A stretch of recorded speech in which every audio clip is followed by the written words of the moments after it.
जय माता दी। मैं ज्योतिषाचार्य डिम्पल शर्मा। आज हम आपसे बात करने वाले हैं पितृ पक्ष के बारे में। श्राद्ध की शुरुआत होने वाली श्राद्ध, जहाँ पे हमारे पितृ जो स्वर्ग लोग जा चुके हैं उनका आशीर्वाद प्राप्त करने का श्राद्ध के समय बहुत अच्छा समय रहता है। और साथ ही साथ हमारे पितृ हमारे धरती लोक में गमन करने आते हैं और हम उनका पूजन करते हैं। ज्योतिष पंचांग के अनुसार हर साल श्राद्ध पक्ष जो है शुक्ल पक्ष की पूर्णिमा से आरंभ होकर अश्विन मास की अमावस तक रहता है। इस साल हमारा श्राद्ध पक्ष जो रहेगा 17 सितंबर से शुरू होगा और यह 2 अक्टूबर को सर्वपितृ अमावस तक श्राद्ध पक्ष 16 श्राद्ध जिसको हम कहते हैं पितरों के निमित्त पूजन किया जाएगा।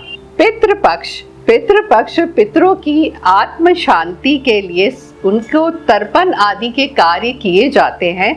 जिस तिथि पर पितृ हमारे स्वर्ग लोग गए थे उस तिथि को उनका पूजन किया जाता है और साथ ही साथ ब्राह्मण भोजन कराया जाता है। अब हम ये जान लें कि पुराणों में ऐसा क्या वर्णन किया है कि पितृ पूजन से हमें क्या लाभ होता है। तो हम सबसे पहले बात करेंगे गरुड़ पुराण की। गरुड़ पुराण के अनुसार पितृ पूजन से पितृ अगर संतुष्ट होते हैं तो उससे मनुष्य की आयु का वरदान उन्हें मिलता है। साथ ही पौत्र और यश सुख साधन और वैभव की प्राप्ति होती है। वहीं हम अगर मार्कंडेय पुराण के अनुसार अगर बात करते हैं तो उसमें ऐसा वर्णन किया गया है कि पितृ पक्ष में जब हम हमारे पूर्वजों का पूजन करते हैं तो धन्य ध्यान प्राप्त होता है और साथ ही साथ स्वर्ग के साथ मोक्ष की प्राप्ति हम करते हैं।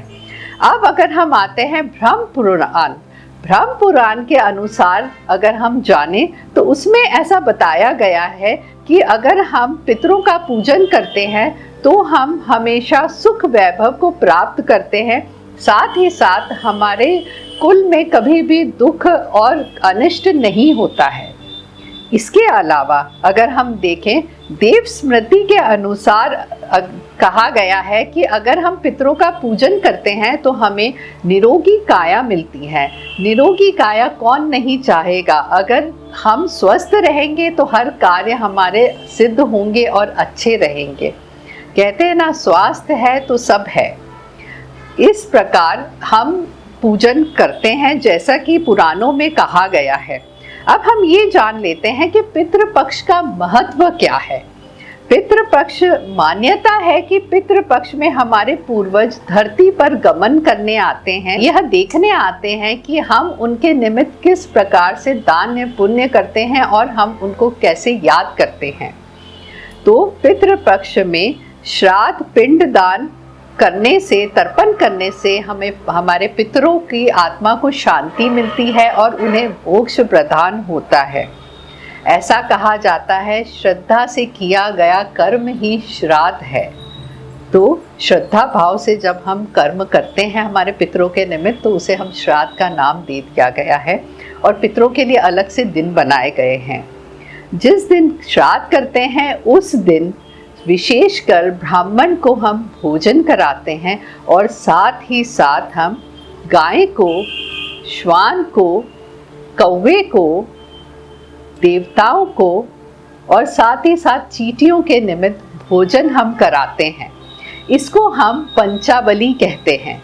अब पंचाबली क्या है हम उसके बारे में आपको मैं विस्तार से समझाऊंगी, लेकिन उसके पहले हम ये जान लें कि पितरों का हम पूजन करते हैं तो जिसकी कुंडली में भी पितृ दोष होता है तो इस समय अगर वह पंचाबली वो करता है तो उसे पितृ दोष से राहत प्राप्त होती है। पितृ दोष होता क्या है? पितृ हमारे खुश है तो हमें दोष नहीं लगता है, पितृ हमारे दुखी हैं तो हमें दोष लगता है।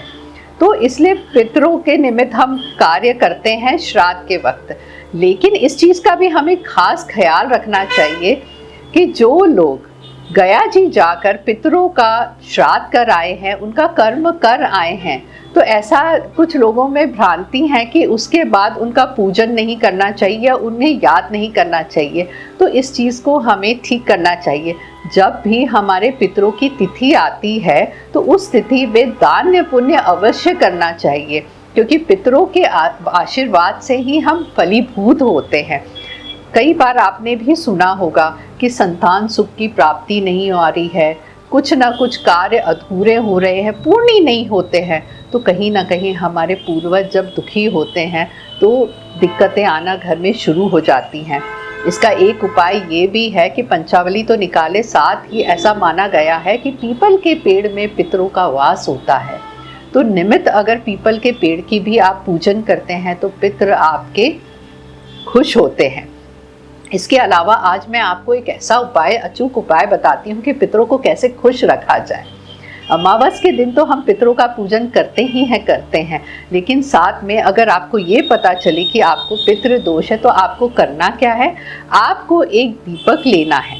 दीपक में आपको बाती लगानी, बाती ऐसी लगानी है कि उसके मुंह 3 होना चाहिए, मतलब 3 बाती आप लेंगे, पीछे से बाती पूरी आप एक कर लेंगे और आगे मुंह 3 रहेंगे।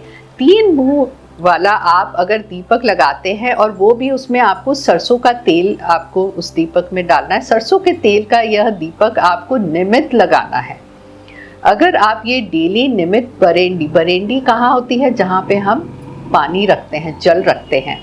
आजकल बरेंडी देखने में कम मिलती है क्योंकि सबके यहाँ एक्वागार्ड लगे हुए रहते हैं। तो ऐसे में क्या करेंगे, जहाँ पे भी आप जल अपना पीने का रखते हैं वहाँ पे यह दीपक आप लगा सकते हैं। अगर रोज़ यह दीपक आप लगाते हैं तो पितृ दोष से आपको शांति मिलती है। और साथ ही साथ जब आप दीपक लगाएं तो थोड़ा सा चीनी और कच्चा दूध का भोग लगाएं। अब करना क्या है, जब दीपक की अग्नि शांत हो जाए उस समय यह चीनी और यह दूध ये आप प्रसाद के रूप में ग्रहण भी कर सकते हैं। और साथ ही साथ अगर नहीं तो चाय जब आप घर की पूरे सुबह बनाते हैं उसमें आप यूज़ कर लीजिए, तो यह प्रसाद सबके मुंह लग जाता है। तो यह एक अचूक उपाय है पितृ दोष का, जिनको भी है। अब मैं बात कर रही थी आपको पंचाबली की। पंचाबली क्या होती है, इसका महत्व क्या है। जैसे कि पंचाबली में सबसे पहले गौ माता को जिमाया जाता है। श्राद्ध के वक्त गौ माता को जिमाना क्यों, क्योंकि ऐसा कहते हैं कि सारे देवताओं का वास गौ माता में है, गाय को जिमाना। तो उसके लिए क्या रहता है, गरुड़ पुराण में ऐसा वर्णन है कि गौ माता को श्राद्ध पक्ष में जिमाने से वैतरणी नदी को पार लगाने वाली कहा गया है। मतलब हर दुख से आप उभर जाते हैं। गाय में सभी देवताओं का वास होता है, इसलिए पंचाबली में सबसे पहले हम गाय को जिमाते हैं। दूसरा, हम श्वान बलि। श्वान बलि क्या होती है, श्वान बलि जब हम एक भाग भोजन का श्वान के लिए निकालते हैं। श्वान जो यमराज का वाहन भी एक प्रकार से माना गया है। जब हम श्वान को जिमाते हैं तो यमराज प्रसन्न होते हैं। अब ये भी शिव पुराण के अनुसार जब हम श्वान को रोटी खिलाते हैं तब हमें यह बोलना चाहिए, यमराज के मार्ग का अनुसरण करने वाले, फिर से मैं दोहरा रही हूँ, यमराज के मार्ग का अनुसरण करने वाले जो श्याम और सबल, श्याम और सबल नाम के 2 श्वान हैं, उनके अन्न का भाग मैं देता हूँ, इसे आप ग्रहण करें। ऐसा करने से यह जो आप श्वान के निमित्त आपने निकाला है वह उन तक जाएगा और यमराज प्रसन्न हो जाएंगे। यमराज प्रसन्न होंगे तो आपके पितृ प्रसन्न होंगे। तीसरा, काक बलि। ये काक बलि क्या होती है, पंचाबली का एक भाग कौवे के लिए छत पर रखा जाता है। श्राद्ध पक्ष में कौवे का बहुत महत्व है। ऐसा रहता है छत पे जब एक भाग रखा जाता है तो ऐसा सब कहते हैं, पुराणों में भी लिखा गया है कि अगर कौवा वो भाग खा लेता है तो मतलब वह पितरों के मुंह लग जाता है। तो ये गरुड़ पुराण में कहा गया है। गरुड़ पुराण के अनुसार कौवा यम का प्रतीक होता है जो दिशाओं का फलित बताता है। दिशाओं का फलित कैसे बताता है, जैसे पुराणों में भी कहा गया है और हमने भी सुना है कि कैसे सुना है कि अगर कौवा छत पे बोले तो मेहमान आता है, अगर पश्चिम दिशा में कौवा बोले तो कुछ अनिष्ट सुनने को मिलता है, पूरब दिशा में कौवे की आवाज आती है तो कोई शुभ फल प्राप्त होता है। तो ऐसे कौवा दिशाओं का फलित भी बताता है। कौवा पितरों का स्वरूप भी माना जाता है और कौवा अगर कौवे के निमित्त आप निकालते हैं तो इससे आपके पितृ प्रसन्न होते हैं और यह जो भोग निकाला है यह पितरों को लगता है। अब आती है देवाबली। देवाबली क्या होती है? देवताओं के निमित्त जो आप भोजन निकालते हैं उसे देवाबली कहते हैं। पंचाबली का एक भाग जो रहता है वो अग्नि को दिया जाता है, जो देवताओं तक पहुंचता है। वह कैसे होता है? पूर्व में की ओर मुख करके गाय के जो उपले, कंडे भी बोलते हैं, उपले भी बोलते हैं, उसको हम जला के घी का भोग लगाते हैं और साथ ही साथ हम 5 बार निवाले अग्नि को अर्पित करते हैं, जो सीधा देवताओं के निमित्त जाता है। तो इससे देवता प्रसन्न होते हैं। देवता प्रसन्न होंगे तो आपके पितृ ऑटोमेटिकली प्रसन्न हो जाएंगे। तो ये तो हो गया देवाबली। अब सबसे आखिरी में आती है पिपलिकादि बलि। पिपलिकादि बलि इस प्रकार पंचाबली में सबसे आखिरी जो हिस्सा होता है वह चींटियों के निमित्त जाता है। चींटियों के निमित्त आप जहाँ पे चींटियों का बिल रहता है वहाँ पे आप भोजन उनके निमित्त अगर निकालते हैं तो चींटियाँ वो भोजन ग्रहण करती है, साथ ही साथ अन्य कीट भी भोजन एक साथ ग्रहण करते हैं, तो उससे भी आपको पितरों का आशीर्वाद प्राप्त होता है। इस तरह गाय को, श्वान को, कौवे को, चींटियों को और देवताओं को तृप्त करने के बाद अगर आप ब्राह्मण को भोज कराते हैं तो पूर्ण रूप से आपका पितृ पक्ष का किया हुआ श्राद्ध आपको बहुत अच्छे फल देता है और पितरों का आशीर्वाद आप पर सदैव बना रहता है। तो यह छोटी सी जानकारी थी पितृ पक्ष की।